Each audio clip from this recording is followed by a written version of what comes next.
জাকাত কিভাবে আরো ইফেক্টিভলি বন্টন করা যায়। বাংলাদেশে জাকাত কালেকশনের যে অপার সম্ভাবনা আছে সেই সম্ভাবনাটাকে ব্যবহার করে দারিদ্র বিমোচনে জাকাতকে প্রত্যক্ষভাবে কিভাবে এঙ্গেজ করা যায় এবং আরো সফলভাবে জাকাত ব্যবস্থাপনা করা যায় সে বিষয়ে পরামর্শ এবং মতবিনিময়ের জন্য তিনি আমাকে ডেকেছেন এবং একান্ত মিটিংয়ের জন্য আহ্বান করেছেন। তো আমরা যেহেতু আপনারা জানেন আসুন্না ফাউন্ডেশনের মাধ্যমে আমরা জাকাত নিয়ে কাজ করে থাকি বিগত ৬-৭ বছর যাবত, এবং শুধু গত ১ বছরের হিসেব অনুযায়ী আমাদের মাত্র ১৩ কোটি টাকা খরচ করে আমরা ২১০০ বেকার তরুণ তরুণীকে আমরা পৃথকভাবে স্কিল ডেভেলপমেন্টমূলক প্রশিক্ষণ দিয়ে তাদেরকে আমরা কর্মসংস্থানের ব্যবস্থা করে দিয়েছি।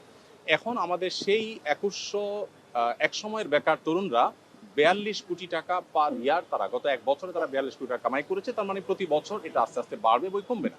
তো এই যে জাকাতের অর্থে স্কিল ডেভেলপ করে বা স্বাবলম্বী করে স্থায়ী দারিদ্র্য বিমোচনের পথে নিয়ে যাওয়ার ক্ষেত্রে আমাদের আসুন্না ফাউন্ডেশনের কিছু অভিজ্ঞতার জায়গা আছে।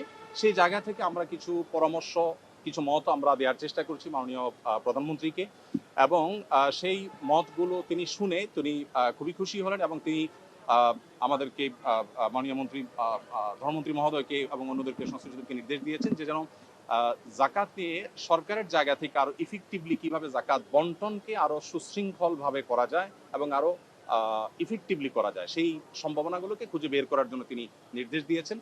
তো এখানে মন্ত্রী মহোদয় তাদের জায়গা থেকে তারা কাজ করবেন ইনশাআল্লাহ, এবং একটা কমিটি প্রস্তাবনা করেছেন। তিনি সেখানে আমাকেও থাকার জন্য বিনয় নির্দেশ দিয়েছেন, অনুরোধ করেছেন।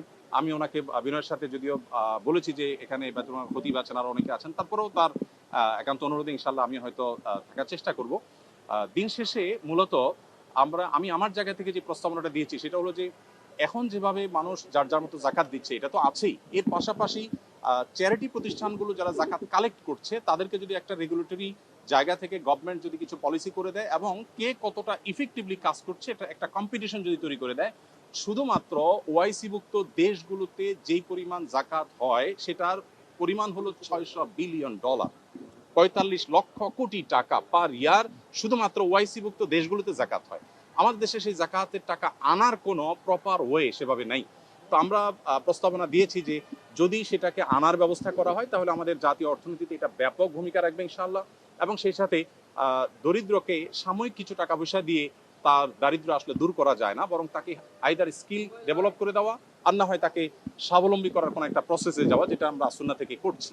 তো এই কমিটিতে কয়জন থাকবে এটা এখনো পুরোপুরি চূড়ান্ত হয় না। ৫-৭ জনের একটা কমিটি হবে। সভাপতি মাননীয় মন্ত্রী ধর্মমন্ত্রী মহোদয়, তার সভাপতিত্বে কমিটি হবে, এবং বেতনুল কারমুল খতিব মহোদয়কে প্রস্তাবনা পাঠানোর জন্য মাননীয় প্রধানমন্ত্রী বলেছেন তিনি থাকবেন। আর আমাকে যেহেতু তিনি অনুরোধ করেছেন আমি হয়তো থাকার চেষ্টা করবো। সেই সাথে ইসলামী অর্থনীতি বিশেষজ্ঞ হিসাবে আমরা দেশ থেকে দেশের বাইরে থেকে ১-২ জনের নাম প্রস্তাব করেছি। তাদের সবাইকে নিয়ে হয়তো কমিটি গঠন হবে, কমিটি একটা সুপারিশ করবে, এবং এইটা কোনো গভর্নমেন্ট সবার কাছ থেকে জাকাত কালেক্ট করবে বাধ্যতামূলক গভর্নমেন্টকে দিতে হবে ব্যাপারটা সেরকম না। আমার প্রস্তাবনা ছিল যে জাকাত বিভিন্ন অর্গানাইজেশন নিচ্ছে, প্রতিষ্ঠান নিচ্ছে, শুধু রেগুলেটরি জায়গা থেকে গভর্নমেন্ট কাজ করবে, যেটা প্রপার ইউটিলাইজ হচ্ছে কিনা এবং যেন যথাযথ ব্যবহার হয় এবং কম্পিটিশন হয় আরো ইফেক্টিভলি যেন ইউজ হয় সেই জায়গা থেকে গভর্নমেন্ট কাজ